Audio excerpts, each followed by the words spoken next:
Welcome, everybody, to the Raad Life, the only talk radio show that takes you along with host and age explorer Rod on his continuing journey of discovery into life's challenges, opportunities, options, and all the latest and greatest things that come with getting older. The Raad Life is brought to you this week by Your Home for a Lifetime, a company dedicated to empowering you to stay safely, independently, and comfortably in your own home. And now here is your host, Rad Gantos. Hello, everybody. Do I have voice? Hello. You do. I do. I have voice. You do. Yeah. I'm just thrown by this thing. Anybody who's watching us on Facebook, I feel like I was demoted today. Okay.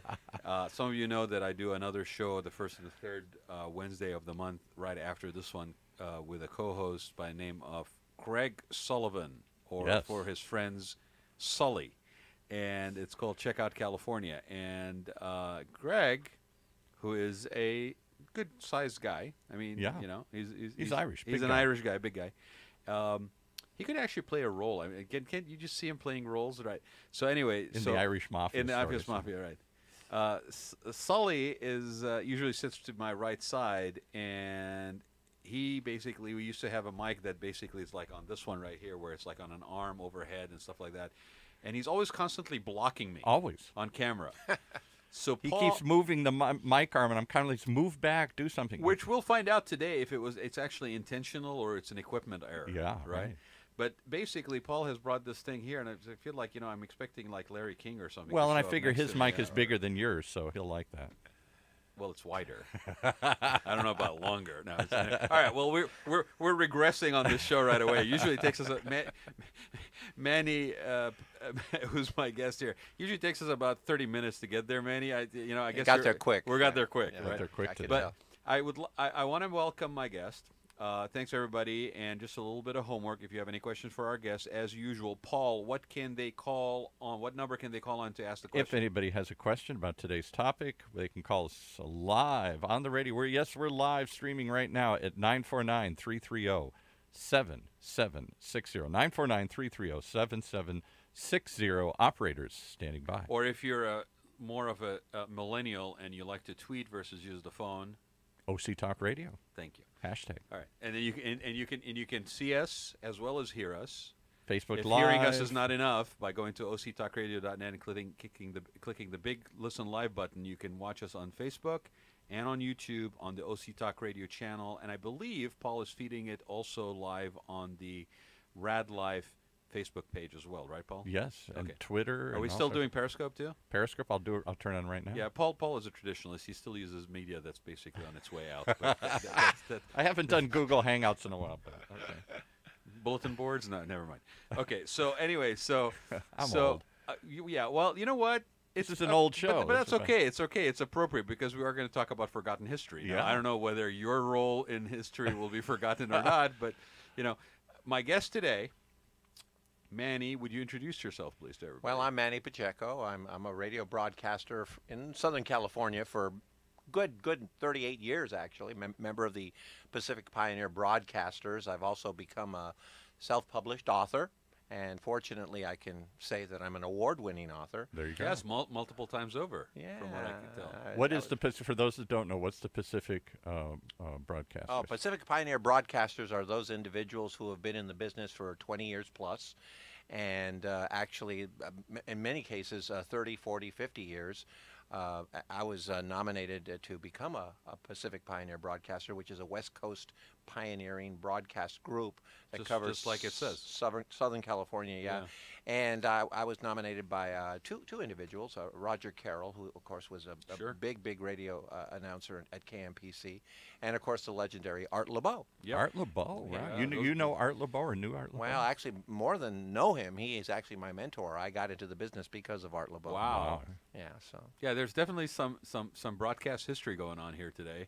And sorry, Paul, you've been outshined. I've been outshined. Where did you work at any of the big stations, the KFIs? Well, actually, my first job, absolute first job, 6 months before I graduated at UCLA, I got a job at KRLA, historic 11:10 a.m. Yeah. KRLA. Wow, yeah. And I became one of the 11:10 men, and I got to work with some of the I mean, really greats. Wow. Humble Harv, the real Don Steele, Humble Charlie. Har- oh yeah, my God, Charlie Tuna, yeah. Absolutely, oh yeah.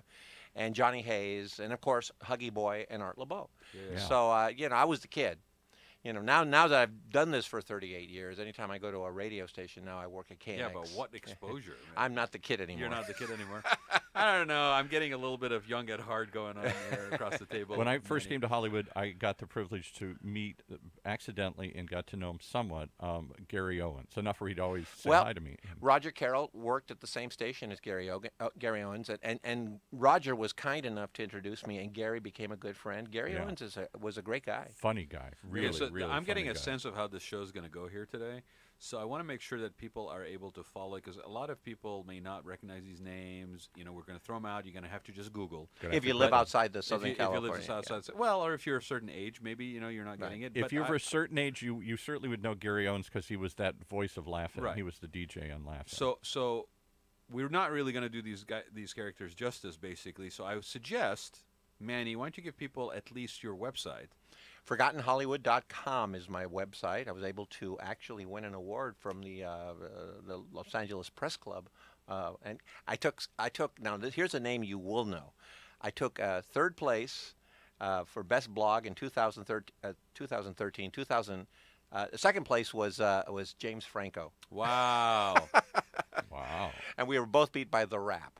So The Rap? The Rap. The Rap. Yeah, The Rap. So you just set the benchmark of 2013. Now, obviously, we're 2018 right now, but you're doing stuff relevant to history of Hollywood, broadcasting. I know you do have a podcast that you do too, right? Well, I do, and Out of Therapy Cable, Yeah. which is here in Orange County. Yeah. And I also have a weekly radio show that airs at Fullerton College. Uh-huh. On Where you teach also, right? Well, I'm also a professor. Yeah. What do you teach? I teach advanced broadcasting. I would love to teach Hollywood history, Yeah. but because of my background in broadcasting, That's where it's an easy get. So I'm able Right. to broadcast. I'm able to teach broadcasting Right. with no problem at all. But you know, I've kind of positioned or branded myself as a Hollywood historian because I wanted to step out of Art LeBeau's formidable shadow of the oldies but goodies. Yeah. And you know, that's considering I'm 6'4" and Art LeBeau's 5'6", he still leads quite a shadow. shadow, even though he's shorter. Yeah, you know what? And I understand that. I'm going to make you a promise. I'm going to see if I can't find you some venues to basically put that out, because I think it's fascinating. I happen to live in San Clemente, and there's a lot of history there from the 20s, Right. relevant to entertainers. Newport Beach and also. Newport Beach, Yes. right. So I think. Do you know a gentleman by the name of Alan Hess by any chance? No, I don't know him. Okay, he's a historian. He specializes mostly in architectural and mid-century modern is kind of his thing, Googie architecture kind of stuff. Right. But yeah, no, I've been on the historic site in San Clemente for over 13 years, and I was president just until this last cycle. So this would definitely be something. So you and I are going to be talking about something else about this later. People of a certain age really do get into the whole forgotten Hollywood experience, and basically what I've done is I've tied it to Americana and Hollywood history, and what I metaphorically call Hollywood in Vine moments, where Hollywood intersects with Vine.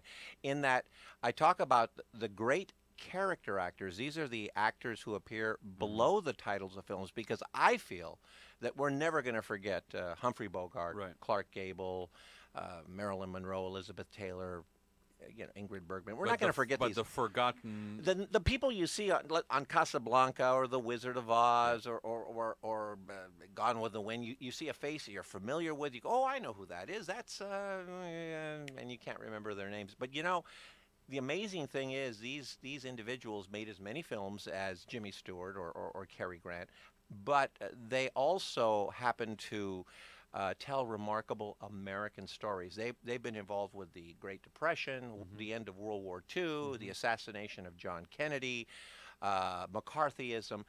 You'd be surprised how these stories resonate, and I'm able to tie their story with Americana, and it resonates with people of a certain age. Well, a lot of them have.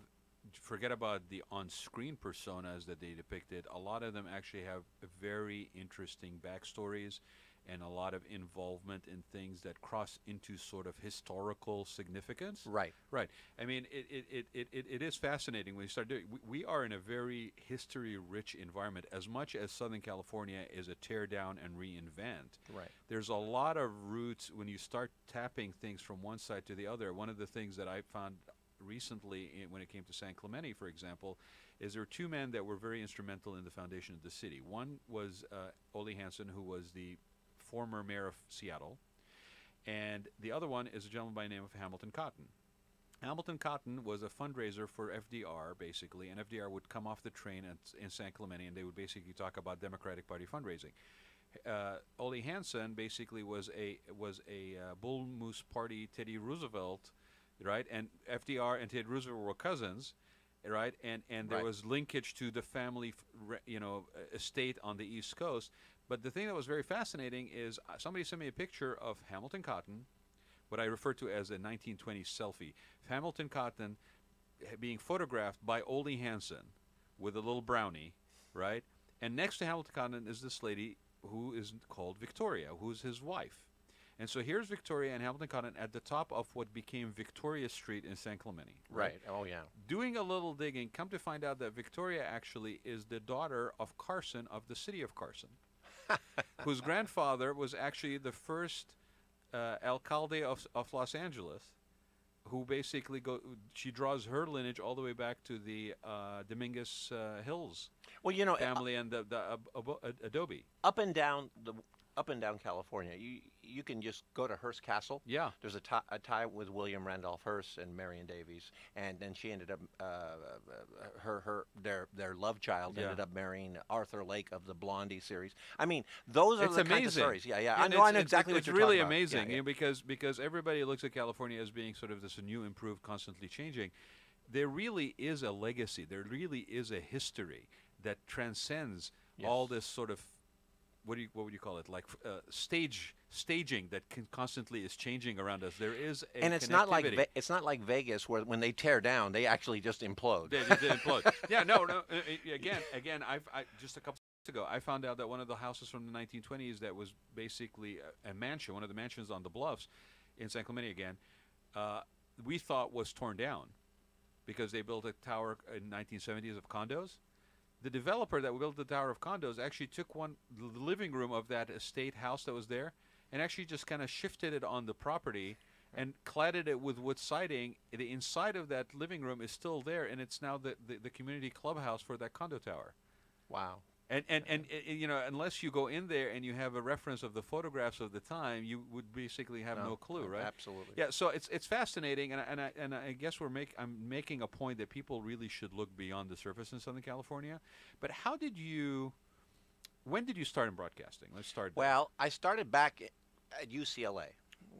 So you actually pursued this as an academic path? No, actually, at UCLA, I was the commissioner, the community services commissioner. I was taking actually a political science path. Okay. But I discovered the radio station, fell in love with the idea of doing radio, and when I turned 21, I actually was diagnosed with cancer of my kidney. Wow. And the good news is I didn't have it. But as I'm recovering in the hospital, I'm thinking, do I really want to be a lawyer? Or do I really want to be in the business of entertainment? Right. And here I was just starting to do this radio thing, and it's very easy to get into. And I thought, I think I'm going to take this direction. And I spoke with my folks, and they were very supportive. Nice. And then 6 months before I graduated at UCLA, I got the job at KRLA. And then it never happens. Let me tell you something. This is something that's To walk right into the number 2 market in the nation. Most people when they leave college. So how did that happen, Manny? Well, Was it just one of those fortuitous things? It's a goofy story. I'm all ears. We like goofy stories here. Well, I'm the general manager and the program director at the college station, KLA. KLA. Okay, that's important. KLA. And Jack Roth. Branding. Yeah, well, there's a reason for this. Jack Roth, who works in tandem with Art LeBeau, called during the Christmas break. And I'm sitting there, because it's Christmas holiday. Nobody's at the radio station but me and a couple other people that are working on my staff. I pick up the phone. They said, we're really looking for a bilingual individual from the college ranks who also understands and loves oldies. Now, anybody who knew me at KLA at UCLA knew I was a big oldies lover. So I thought, okay, who's So playing a joke on me? What year are we talking? This is 1979 Interesting. into 80, and I thought somebody was playing a joke. Yeah. And then I found out it was actually real, and I was the only Latino on the air, and I was bilingual, and I love oldies. Next thing you know, I'm sending a tape. I get a job, and within a year, I'm doing evenings right after Johnny Hayes. So that was exciting. So how old were you when you were playing oldies? This was 23, 24 years old. Wow. But I had a great level. I have an affinity to that too. I've always had it. Now, can I share my jealousy here? I grew No, same time. I'm the general manager that run the student station at the University of Michigan, another big college radio station. And of course, I can't come to LA and just walk in and get a job. So I have to work my way up through lots of little mini markets. To the biggest market I got to was WMYK K94 in Norfolk, Virginia. I don't want to say Norfolk, which was a top 40 market. But oh my God! I mean, I can tell you how difficult it is. You don't walk out of college and right into a major market station. It doesn't happen. Folks actually leave this market. They go into places like in Nebraska, or they go into Virginia, or they go into Montana. They go, if they're lucky, they might hit Phoenix, or maybe a subsidiary. I was thrilled to break into the top 40. I was in the top 40 market. To establish and then hopefully be able to go to a major market. Right? And I'm sitting there thinking, how the heck did this just happen? I really knew how lucky I was. And then working opposite these legends. Right. And I thought, well, then I guess it was meant to be. Maybe I was meant to have this diagnosis, of my kidney, and maybe I was meant to make this decision. Right, because otherwise you may have gone down the path. I've got a political science degree. I'm going to go be an attorney.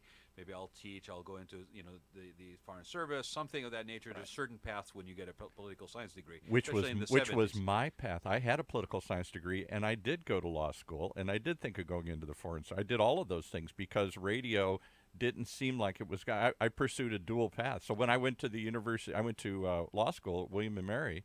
I was also working at the college station, which is how I got the job at in Norfolk. So basically what you guys are saying, and I think I would probably even echo, is the fact that once you get this bug, it's pretty hard to let go. Yeah, and the funny thing is, you think that would be the top rung. I didn't realize that this was going to be just the beginning, because then I got to know well the general manager, who was Bob Moore, and he was friends with folks at Channel 13, and they were running a public affairs show, and they just happened to need a sidekick. Wow. And I end up on a show that gets Daytime Emmy nominated called In Studio on Channel 13. And I'm thinking, this just doesn't happen. It doesn't happen. Why am I so lucky? And I know it can't be because of necessarily talent. There's got to be an element. What is it that Branch Rickey says? Luck is the residue of design. So maybe I designed it this way, but I knew that there was something lucky about this, and that if I were going to go back and teach, which is what I do now, I had to tell my story, but with the asterisks that I'm a very lucky individual. Right. And I hope this doesn't offend you, but at that time it was important to have the big voice. I mean, Gary. I don't have a big voice. Yeah, and that classic, that classic big boss radio sound. But there was a transition going on in the 1980s where they were getting away from that, and I got lucky that way too. It was overdone. Yeah, there was too much of the big voice. Right. Yeah. No. The reason why I'm even like I want to go down this path, Manny, is because again this show when it first started was this baby boomer show, right? And we had no idea. It's sort of I really am a believer in happy accidents. Very happy and accidents. Being open to receive. And if you're conscious enough and aware that you're lucky to experience it while you're doing it versus just looking back at it later. Literally, this show, when it started, we had no idea what it was going to smell like, look like, sound like, anything, right? Right. And it ended up being this sort of very organic conversational format, right, that really is a life's journey. And what's interesting, and I don't do a lot of prep, I'll admit it on the air all the time, I don't do a lot of prep because I want to get that authentic experience of discovery. Well, you also have a knack, if I may say, of listening to your guest. That's very nice of you. Thank you, Manny. I appreciate that. And that counts for a lot. Yeah. So you heard that, Mom? I actually listen to people. I don't just speak to them. Okay. But the fascinating thing about this is your journey, and this is sort of the uniqueness of your own story. Right. Right.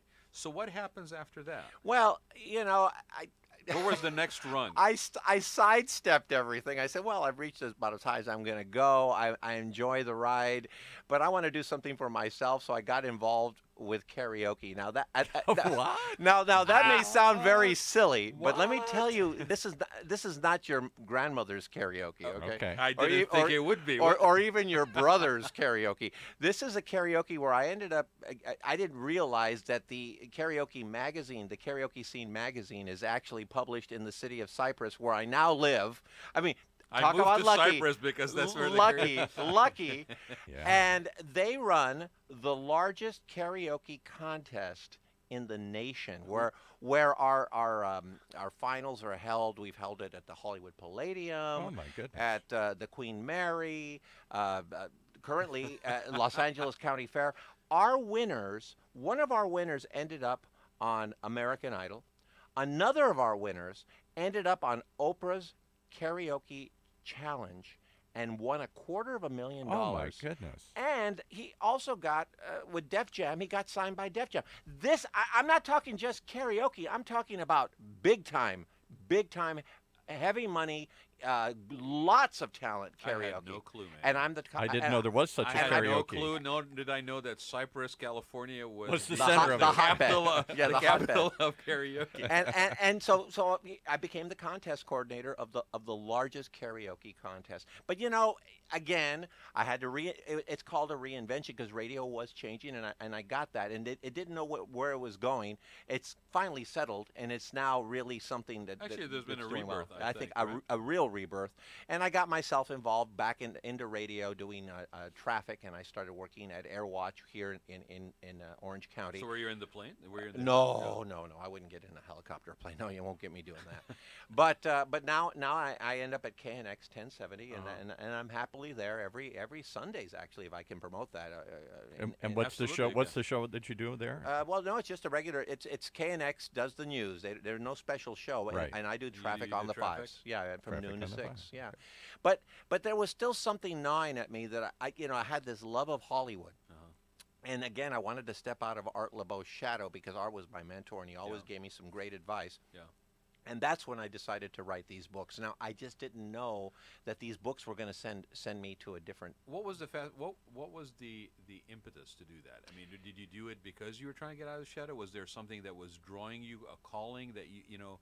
Did I you mean, have any I'm connection with assuming old you'll- Hollywood? Did you know anybody in old Hollywood? Well, let me tell you something. I didn't. But here is the deal.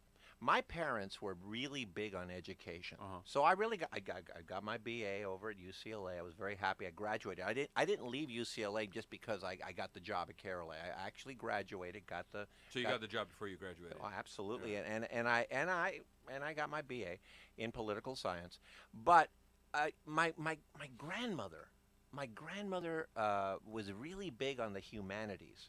I mean, when she got to be 80, 85 and more house-ridden, and her kids would go off and raise their families. Well, I was her oldest grandchild. Yeah. I'd leave UCLA or I'd be leaving work, and I would stop by my grandmother's house, and there was this newfangled station, Turner Classic Movies, and we would watch movies together. And then I realized, wow, I can take 40 years of difference between us and still have something to talk about. Commonality, Yeah, and it wasn't just about the idea of the kinds of movies, because my grandmother was big on horror. She loved The Wolf Man and King Kong you're and Mighty kidding. Joe Young. I liked the women's pictures. I liked Betty Davis and Claude Rains, but that didn't matter. Whatever was on Turner, you watch. we would watch, and Yeah, then we would it's a great discuss. station, yeah. And she really generated that love that I have for Hollywood history, and I said, maybe I can rebrand myself and become a real Hollywood historian. Now, granted, I haven't been doing it as long as Leonard Maltin or Robert Osborne. Robert Osborne, right. But Former editor of the Hollywood Reporter, who became a Exactly. big. But in 2009, I said, I'm going to rebrand myself. I'm going to become a Hollywood historian. I'm going to really immerse myself in the whole Hollywood experience. And gosh, all of this work I did in radio and karaoke. I mean, I never really. I did my job. We got an Emmy nomination on Channel 13, but never anything personal. All of a sudden, I'm starting to win awards for the books that I'm writing, and I'm thinking, wow. And then Bob Moore, the guy that got me the job over at Channel 13, says to me in an email, he says, Manny, you know, if you knew that you could write, you should have done this a long time ago because you're a much better writer than you are on the air. I don't know if that was a backhanded compliment or what, but it was. But you know, I've gotten all these compliments, and here's the best part: every time I do, let's say a book signing, it leads to something special. I did a book signing. I'll tell you a great story. I did a book signing at Cypress Library, just the community library, my home library. Well, they got to do something when karaoke's not going on. Exactly. Right. 30 people show up. One guy comes over. At the end of my oral presentation, can I say that on live? Sure. Oral presentation. Okay, I figured 30 minutes are in. I could get there. We're in Okay, there. We're going back to where we started here. Okay, oral presentation. And this guy comes over to me and he says, you know, I go and see a lot of oral presentations, and I run a little mom and pop down the street, and every 10 or 20 oral presentations that I see, I will ask one of those individuals to come to our little mom and pop to speak to our group. And I said, I'll work at any mom and pop. I'll show up. Just let me set up a table with my books. I'll do it for free. I'm happy to do it. What's the name of your mom and pop? He goes, Disneyland. Wow. Mom Bob Pop Walt and Mom Minnie. It's a little mom and pop. And, you know, I've ended up at the Magic Castle doing these presentations. And I end up meeting just remarkable individuals. So what do you write about? Because there's a lot to write. Well, Hollywood. And you have a certain, like, area that you're focused on right. with your books, right? I handle the from the 1930s to the early 1970s, and I basically tell stories about the great character actors and how they relate to, I think, really important American history. I'll give you a couple, an example. Yeah, give us an at example. least an example. Please, yeah. Did you know that the first four bombs that were created, atomic bombs, have a tie to Hollywood? No.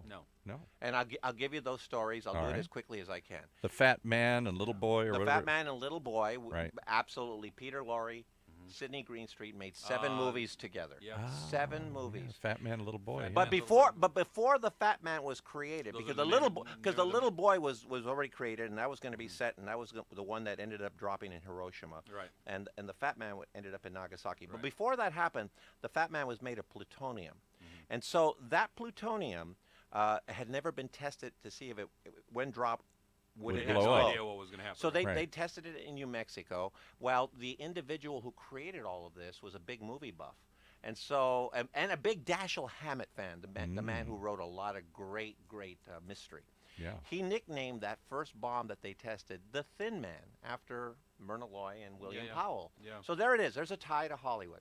The Fat Man, Little Boy, tied to Peter Lorre and Sidney Greenstreet. After the war ends, I mean, literally, Sidney Greenstreet and Peter Lorre are tied to the end of World War II. After that bomb drops, those bomb drop, they're still not sure if it's going to work, so they decide they're going to drop one more bomb in the Easter Islands in 1946. Well, the night before, the pilots went to go see their favorite actress in a great movie called Gilda, starring Rita Hayworth and Glenn Ford. Well, they decided to nickname that bomb Gilda. When Rita Hayworth found out about this, being the Latin Spitfire that she was really upset. I mean, she was tossing tables and throwing chairs. I mean, what are they saying, that my movies are bombs? Oh, yeah, right. And her husband, Orson Welles, said, no. Remember that when the bomb was dropped in Hiroshima, that the pilot, Paul Tibbets, he named his plane after his mother, the Enola Gay. Right. And so this is actually a compliment to you. It's Gilda. So please sign them an autograph. Talk about small world. We had Paul Tibbets' grandson. Not Paul Tibbets. I mean, not we had the pilot who flew the second mission bomb plane over Nagasaki. Wow. He flew with Paul Tibbets in that group. And that's a whole story. You know, how he got to be a pilot, the grandfather got to be a pilot, the son and the grandson all became pilots. But here's the story, and he wrote a book. The story is that Nagasaki was never the target. Well, we knew that, yeah, right. There's another town that, because of the smoke that had drifted over from regular bombing, what was going to be a clear bombing raid then became called off, and they ended up dropping out Nagasaki. Right. Well, and here is the other tie. You think I would be done right there. This is what I'm talking about, Manny. It's amazing that out of all the 2 books that you wrote, the story you first share on this here is about this, and it links to somebody we had sitting in that same chair that you were as a guest. 6 degrees of separation. It's amazing. Absolutely. And kind of just the one story that he told that I'll never forget. He got to go see his father's plane, which is enshrined at Wright-Patterson Air Force Base. It was renovated and cleaned it restored. up, put it all back together again. He walks in, and his father was a serial cigar smoker, like somebody like Curtis Lane, all these guys, just always chomping on a cigar. Yeah. And as soon as he walks out, he had never been in this plane. Pipe smoker. He was a pipe smoker. Whichever it was, yeah. And so he goes into this plane. This is the 60s or 70s or something, and they invite him to go see his father's plane sitting in the museum. And the minute he walked in, he smelled. He smelled his father's pipe tobacco. And it brought back just feelings of instantly home. Flooded him with memories. And he flew over to the event on a plane that his son was flying. Wow. Well, the other thing I was going to tell you about, too, was that they could not properly latch the bomb because it was called the Fatman, and so they had to actually go to a company that put together these latches. Well, there was, of course, Harpo Marx and Groucho Marx and Chico Marx. Well, the Marx brother that wasn't funny was Zeppo Marx, and he ended up leading, an agent. He became an agent, and he became a manufacturer of clamps. That's right, I remember that. I knew he was manufacturer. I knew what he made. So he actually manufactured the clamps that held the Fat Boy, the Fatman bomb. Hilarious. So again, Hollywood tie after Hollywood tie after Hollywood tie. The assassination of John Kennedy. The man who actually was accused of shooting not only a president but a police officer runs into a movie theater.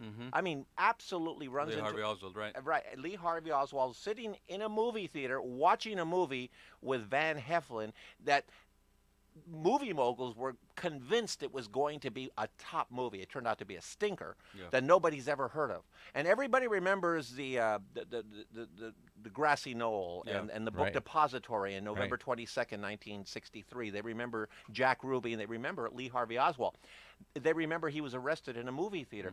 They don't remember the name of the movie, and that movie was Cry of Battle. And if you don't think that that's important, if you go into that movie theater, which exists still today, there is a placard on the seat where he was arrested. Wow. That has become an iconic location. To go sit there, yeah. So for people to take pictures or do whatever they do, Hollywood history and American history. So how do you find this history? How do you dig it up? Because it's dying quickly. It's research. It's just research. And you know, it's funny you mentioned that, because I had a conversation with David McCullough and Doris Kearns Goodwin, two fabulous famous historians, who said, you know, we're lucky.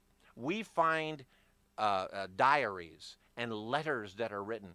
In today's age, everything is Twitter and everything is email. It's disposable. I pity the I pity the American historian, or any historian, the Hollywood historian, any kind of historian, 50 years from now, if they're trying to find what was the important items that happened in 2005, 2010, 2015, because we're in such a disposable age. Can I share my one favorite Hollywood story? We share so much together. I was in political science, I was in radio, and I came and worked in Hollywood as a press agent for a number of years. And my favorite of all, I was fortunate to meet the Jimmy Stewarts and the Gregory Pecks and all the stuff, the last of that era that I grew up watching. Events I did, or people I represented, or people I worked with, and would tell me stories. So of all my Hollywood stories that I've ever heard, I'll just try and do it quickly. This is my favorite one. I had the privilege, one of my first clients was Adam West, Batman. And my partner, who I ended up partnering with, had earlier been the publicist on the Batman series. So I kind of heard this from a couple different angles. And I'll tell it this way. The kid who became Robin, Burt Ward, which wasn't his real name. His real name was, I always get this wrong, but I think it was Sparky Gurwitz or something.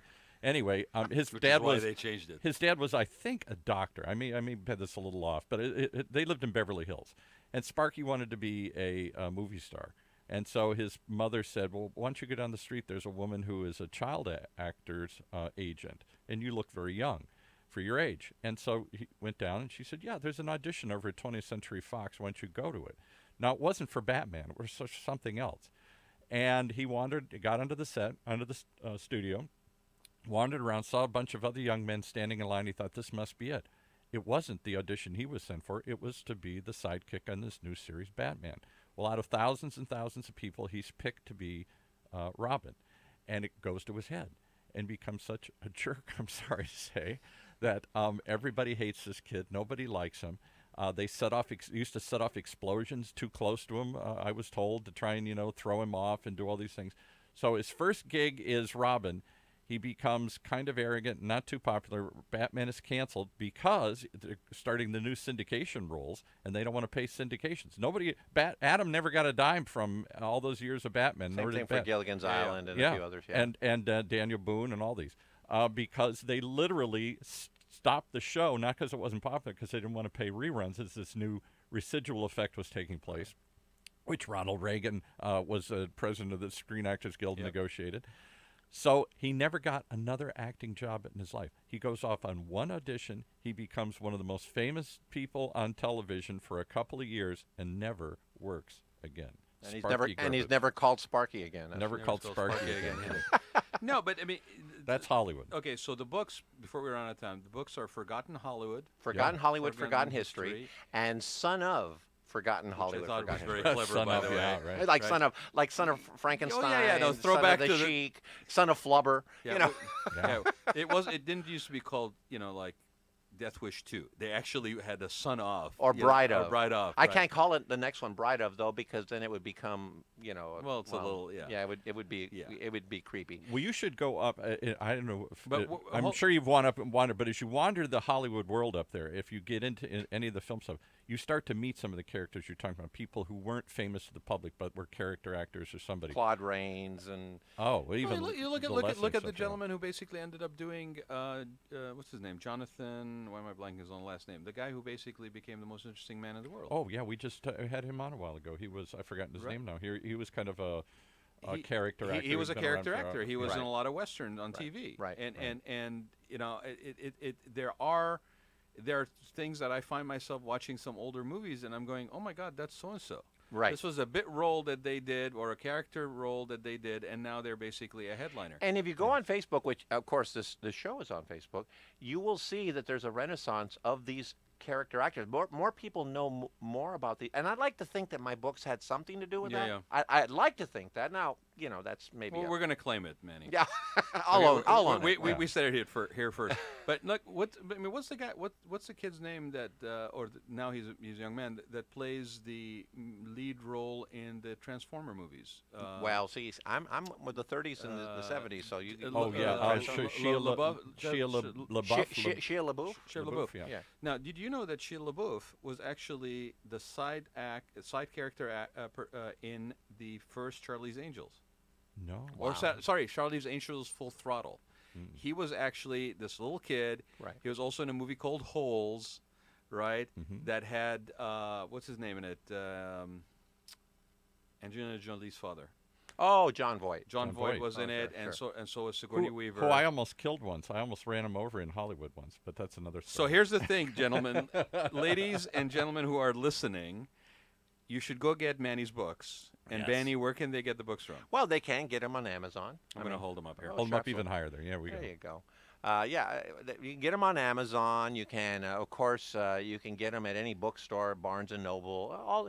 And if you're in Hollywood, you can actually get them at the Hollywood Heritage Museum and all the gift shops, all the major gift shops along. So it's a twofer. Hollywood. You go see the museum and you get the book. You can. The barn. That was the C.B. DeMille barn. Where the museum. Yeah. Yeah, and so you can get my book just about anywhere. And one more thing, if I may say.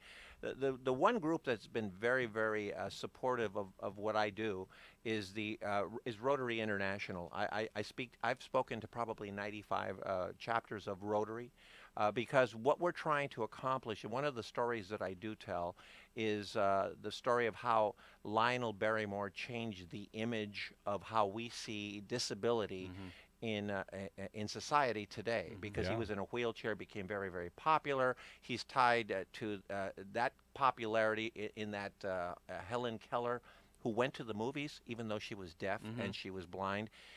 and was told the movie's a story by Braille, wrote a letter to Eleanor Roosevelt and her husband, who was also in a wheelchair, ended up partnering with Hollywood, and they ended up raising more money for the March of Dimes than any other charity group, and it's a story that we want to tell in a documentary.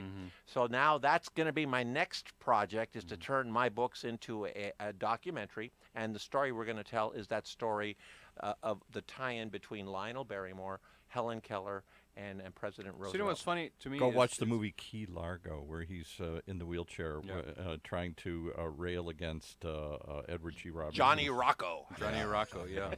You know, I will tell you, Manny, it sounds to me like from day one, you have given voice to whatever it is that you're interested in, and that you continue to do this. And found a way to make a living doing it. Very similar to Paul, where he basically is faced with his company and his clients going away with the recession, the recent recession, and reinventing himself and exactly. going back to sort of the roots of what he enjoyed. And we talk about encore careers all the time when it comes to boomers and pursuit of passion. And I think, you know, would you gentlemen agree that if you actually do something that you love in one form or the other, you're never really working a day in your life? And I would agree with that, and I would go one step further, that the best individual to promote who you are, the best way to brand yourself, is don't hire somebody. You are your own brand. You are your best brand. And do not, if I may, do not ever rob yourself by conventional thinking or whatever. Don't ever rob yourself of the uniqueness of your own story. I would have to agree with that. Boy, what a great way to conclude the program. Really easy to do. And, on that, we're going to have to end this conversation. Manny, thank you so much for being here.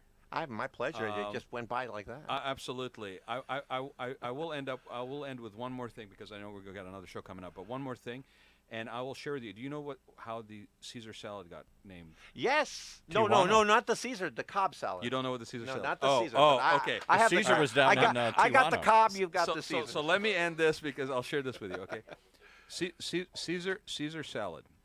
So it's got nothing to do with Italians, got nothing to do with Julius Caesar, got nothing to do with Roman history.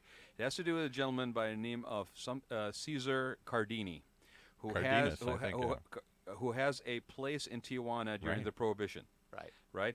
And he basically, people are from Hollywood, are going down there for the bullfights. They're stopping San Clemente. They got a mistress in the little Ole Hansen house over there, whatever, right? They got bootleg gin coming in on the international boats in the San Onofre caves, right? And they go down to Tijuana, and they're watching the bullfights or whatever, right?